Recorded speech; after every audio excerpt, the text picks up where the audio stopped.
Mr. Speaker, is that it? After all this time, after weeks of telling our local pubs that help was on the way, this is all they get.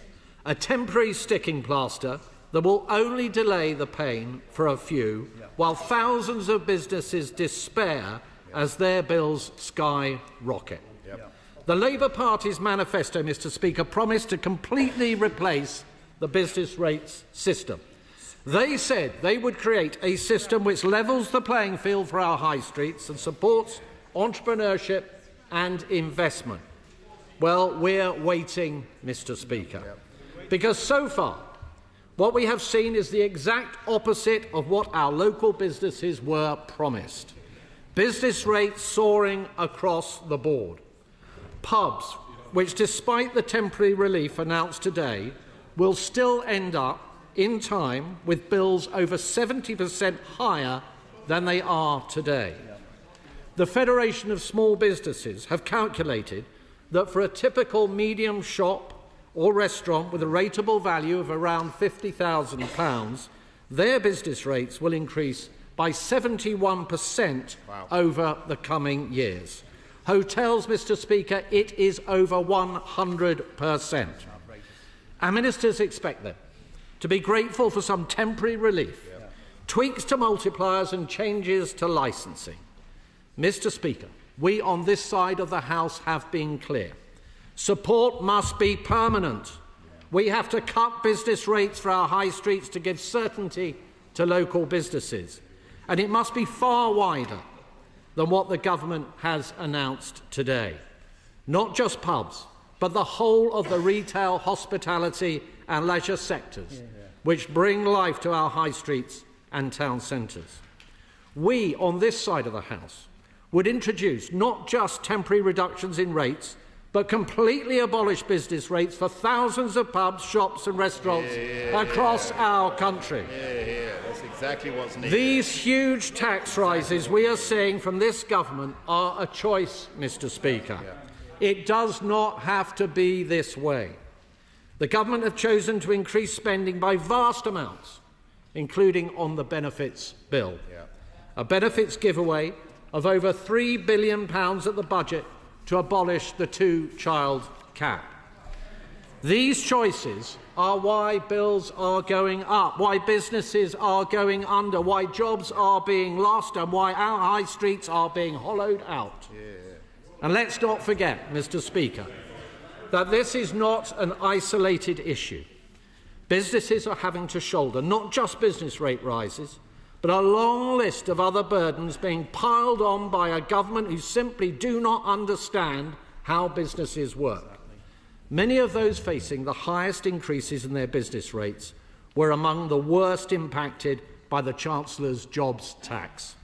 They have already seen their business rates go up by as much as 140% last year. And they also face yet more costs from red tape, from their government's employment rights legislation. Indeed, analysis by UK Hospitality suggests that on average as many as 6 hospitality venues could close every single day this year. That is a tragedy for our high streets and our communities.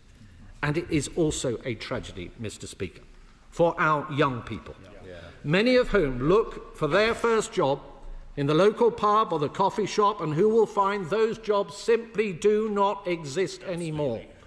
So can I ask the Minister, where is the help for the wider retail, hospitality and leisure sectors?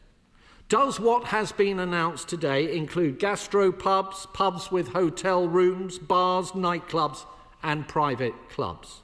Why is the government happy to stand by and watch while businesses close and jobs are lost? When will the guidance be published for businesses so that they know whether they will be eligible for this further relief and what their bills will be over the coming year?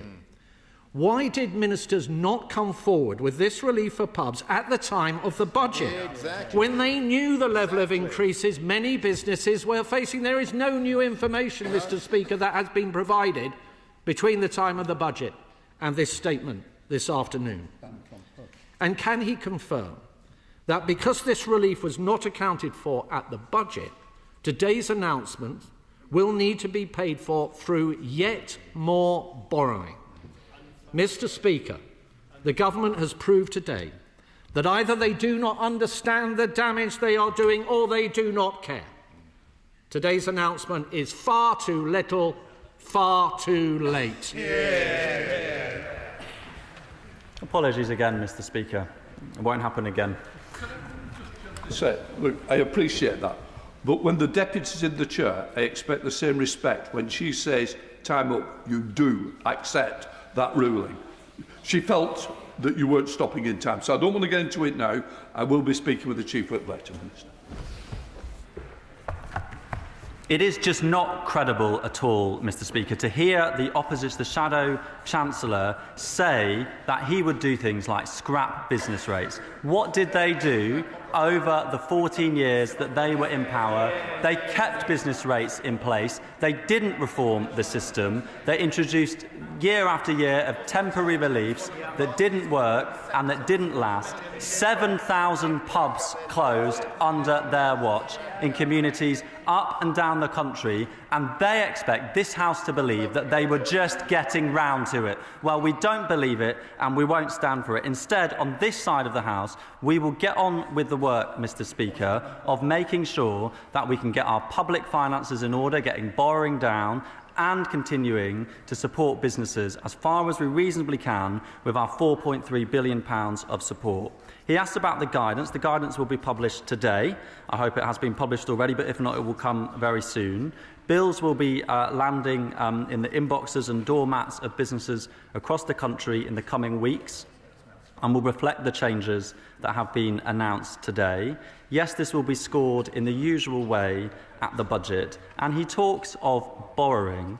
His plans to scrap business rates entirely, funded by made-up savings and other parts of public spending, would mean a 30 billion or so increase in borrowing, a borrowing that we could not afford.